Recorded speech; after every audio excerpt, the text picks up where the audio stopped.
वह गांव जो हर सुबह छोटा हो जाता था, पहाड़ों और घने जंगलों के बीच बसा था, एक छोटा सा गांव, देवगढ़। गांव सुंदर था। चारों तरफ हरियाली, पीपल और साल के ऊंचे पेड़, और पास ही बहती एक पतली नदी। लेकिन पिछले 6 महीनों से देवगढ़ की सुबहें डर के साथ होती थीं, क्योंकि हर दिन गांव से एक इंसान गायब हो जाता था। कभी कोई लकड़हारा, कभी कोई चरवाहा, कभी कोई बच्चा, तो कभी कोई बूढ़ा।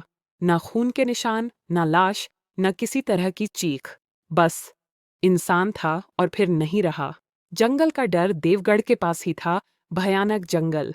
गांव वाले उसे कहते थे मौन वन, क्योंकि वहां पंछी भी कम बोलते थे। जंगल के बीचों बीच एक पुरानी गुफा थी। गुफा का मुंह काला था, जैसे कोई विशाल जानवर मुंह खोले बैठा हो। दिन में भी उस गुफा के अंदर अंधेरा रहता था। लोगों का मानना था यहीं से लोग गायब हो रहे हैं, लेकिन कोई सबूत नहीं था। पहली चेतावनी गांव में एक नियम बन गया था। सूरज ढलने के बाद कोई जंगल नहीं जाएगा, गुफा की तरफ देखना भी मना, और अगर जंगल से कोई आवाज आए तो जवाब देना मना। लेकिन डर नियम नहीं मानता। एक रात गांव का युवक रघु, जो अपनी गाय ढूंढने जंगल गया था, कभी वापस नहीं आया। सुबह उसकी लाठी गुफा के पास मिली। लाठी पर अजीब से नाखूनों के निशान थे। शहर से आया आदमी उसी दिन देवगढ़ में एक अजनबी आया। नाम था अर्जुन। वह एक पत्रकार था जो रहस्यमयी घटनाओं पर रिपोर्ट करता था। उसे खबर मिली थी एक गांव जहां लोग रोज गायब हो रहे हैं। गांव वालों ने उसे रोका। साहब, लिखिए, पर जंगल मत जाइए। अर्जुन मुस्कुराया। डर की भी वजह होती है। उसे क्या पता था, इस डर की वजह जिंदा थी। बूढ़े की जुबानी अर्जुन गांव के सबसे बूढ़े आदमी फकीर दास से मिला। फकीर दास की आंखें डर से नहीं, पछतावे से भरी थीं। उसने कहा, यह सब हमारी गलती है। सालों पहले जंगल में खदान खुदाई शुरू हुई थी। गुफा को खोला गया और उसी दिन से जंगल रोने लगा। कुछ चीजें जो सो रही होती हैं, उन्हें जगाना नहीं चाहिए।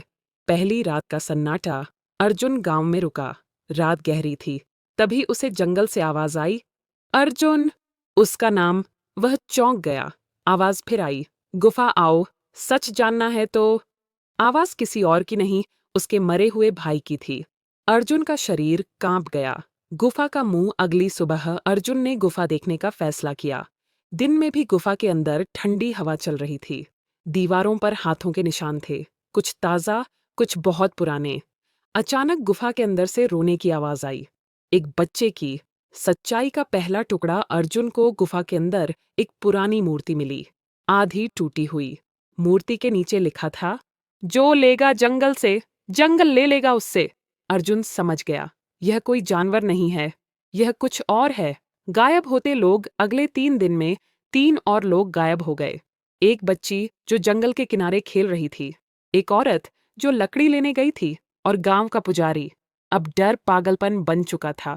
अंदर की दुनिया। अर्जुन ने फैसला किया, मैं गुफा के अंदर जाऊंगा। गांव वालों ने मना किया, लेकिन वह नहीं रुका। अंदर जाते ही उसे लगा जैसे समय धीमा हो गया हो।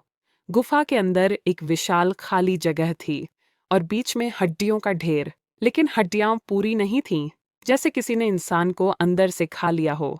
अध्याय 11। वह कौन था? अचानक अंधेरे से आवाज आई, हम भूखे हैं। एक नहीं, कई आवाजें। और सामने काली परछाइयां दीवारों से निकलने लगीं। उनकी आंखें नहीं थीं, मुंह नहीं था, बस आकृति। डरावना सच परछाइयों ने बताया, वे लोग हैं जो कभी गांव वाले थे। जंगल ने उन्हें नहीं मारा, गांव वालों ने उन्हें बलि दी थी। सालों पहले जंगल की रक्षा के नाम पर, और अब जंगल बदला ले रहा था। अंतिम शर्त। परछाई बोली, हर दिन एक इंसान चाहिए। जब तक जंगल संतुष्ट नहीं होगा, हम लेते रहेंगे। अर्जुन चीखा, यह गलत है। परछाई हंसी, गलत तुमने शुरू किया था। अर्जुन ने खुद को आगे किया, मुझे ले लो। गुफा कांप उठी। परछाइयां रुकीं। तुम बाहर के हो, हमें गुनहगार चाहिए। अचानक अर्जुन को याद आया, उसका पिता कभी इसी खदान का इंजीनियर था।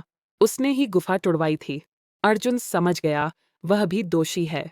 अगली सुबह गांव में शांति थी। कोई गायब नहीं हुआ। गुफा का मुंह खुद ब खुद ढह गया। लेकिन अर्जुन कभी वापस नहीं आया।